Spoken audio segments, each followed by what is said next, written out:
City India news Telugu. Welcome to city India news. Nagar Kurnool జిల్లా అచ్చంపేట రాష్ట్ర ప్రభుత్వ ఆదేశాల మేరకు నేటి నుండి అమరాబాద్ నల్లమల టైగర్ రిజర్వ్ ప్రాజెక్టులో ప్లాస్టిక్ రహిత జోన్ ప్రకటించిన ప్రభుత్వం ప్లాస్టిక్ నిషేధాన్ని పగడ్బందీగా అమలు చేస్తున్నామని అటవీ శాఖ ఉన్నతాధికారులు తెలిపారు.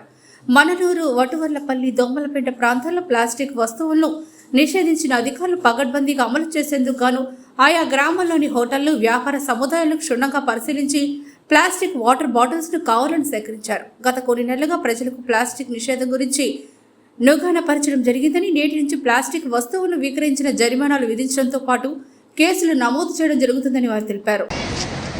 నా పేరు వాసవి, నేను ఇక్కడ సెక్షన్ ఆఫీసర్గా వర్క్ చేస్తున్నాను.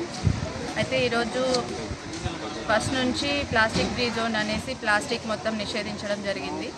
ఆల్రెడీ వీళ్ళకి వటవర్లపల్లి విలేజ్లో ఒక 20 days ముందే నోటీసులు ఇవ్వడం జరిగింది. ప్లాస్టిక్ ఏమీ వాడకూడదు, ఉన్న స్టాక్ మొత్తం ఇప్పటికే అమ్మేసుకోవాలి, తర్వాత మొత్తం నిషేధిస్తాము, ఒకవేళ ప్లాస్టిక్ స్టాక్ ఉన్నట్టయితే పెనాల్టీ వేయబడుతుందని చెప్పడం జరిగింది. నిన్నటి వరకు ఇచ్చిన గడువు అయిపోయింది. ఈరోజు నుంచి షాప్స్ అన్నీ తిరగడము, ప్లాస్టిక్ ఏమన్నా ఉంటే వాడొద్దు అని చెప్పడము, ఉన్న స్టాక్ కలెక్ట్ చేయడము, వాళ్ళకి మళ్ళీ ఒకసారి ఇన్స్ట్రక్షన్స్ చేయడము జరుగుతుంది. ఇది ఇక్కడితో కాదు, అమరాబాద్ టైగర్ రిజర్వ్ ఏరియాలో మొత్తం దోమలపేట, వటవర్లపల్లి, ఇంకా మన్ననూరు, అమరాబాద్ అన్ని విలేజెస్లో జరుగుతుంది, మధ్యమడుగులో. సో ఏంటంటే ఈ ప్లాస్టిక్ వాడడం ఇది ఒకటే ఉంది అని వీళ్ళు అంటున్నారు. షాప్లో మేము ఇది పెట్టుకొని మా జీవనాధారం ఇదే అయిపోయింది. ఇప్పుడు ప్లాస్టిక్ మొత్తం నిషేధించడం వల్ల మేము షాప్లో ఏం పెట్టుకోవాలి, ఎలా మా మనుగడ అనేసి వాళ్ళు అడుగుతున్నారు. దీనికి ప్రత్యామ్నాయంగా ఏమైనా చేయమని కూడా కోరుతున్నారు.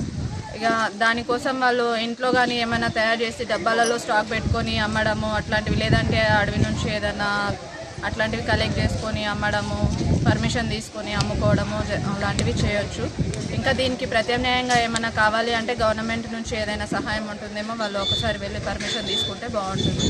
మాకు వచ్చిన ఆర్డర్స్ ప్రకారం అయితే ఇక్కడ ప్లాస్టిక్ ఏమి ఉన్నా కూడా మేము పెనాల్టీ వేయడము, లేదంటే దాన్ని కలెక్ట్ చేయడము జరుగుతుంది. తర్వాత మనుషులకే అయినా ప్లాస్టిక్ భూమి మీద ఉండిపోవడం వల్ల అన్ని ప్రాబ్లమ్స్ అవుతున్నాయి అనేసి దీన్ని నిషేధించడం జరుగుతుంది. ఇది గవర్నమెంట్ నుంచి వచ్చిన ఆర్డరే కాబట్టి అందరూ దీనికోసం సహకరించగలరని కోరుకుంటున్నాను.